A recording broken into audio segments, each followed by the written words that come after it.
тарж үтсэн шүү.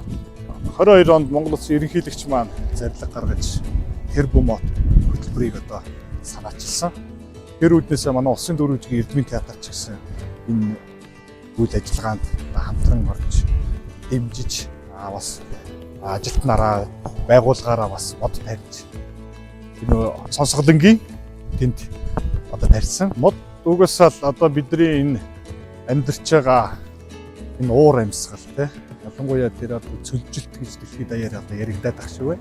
Тэгээ тэрүүнд одоо маш том хөрөнгө оруулалт болдог. Энэ бас бидний амьсгалж байгаа энэ агаараа бас модноос шалтгаалдаг шиг санагддаг. Мод төрөхөд хэцүү юм байхгүй шүү дээ. Тий хэцүү юм. Гол нь тэгээ нөхөө авах гэж л. Гэтэ дандаа нөхөө авах гэж л жоох ядрах байх та. Тэрнээс бол одоо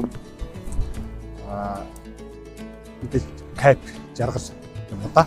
Дараа нь одоо энэ миний тарьсан мод байгаа юм шиг тэгэл харах нь гоё юмсан да. Яг тухайн үед энэ ч одоо би гараараа яг гараа оролцуулж тарьж байгаа тий.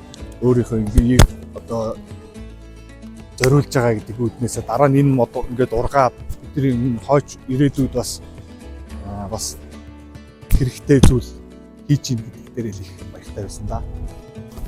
Хүн гэдэг хүн заавал одоо юу гэдэг чинь өөрийгөө үлдээх юм зүйлийг хийдэг байх гэж боддог. Тэрний нэг бол энэ мод тарьж энэ ирээдүйд болсон байгаль их дэлхийд энэ үр хөвгттэй тий хамгийн том одоо хийж байгаа хамгийн том одоо хөрөнгө оруулалт. Одоо дараагийн мод тарих төлөвлөгөө хашаандаа мод тарих гэж бодож байгаа. Манай тусламж одоо баян шүний баруун салаад байдаг. Тэгэл тэр хашаагаа тэр баруун салаахын айлуудыг одоо уриална ч гэдэг юм уу одоо өдөр жишээ болж одоо хашаандаа битээс авах тарил гэсэн бодлоо зорилготой байна да.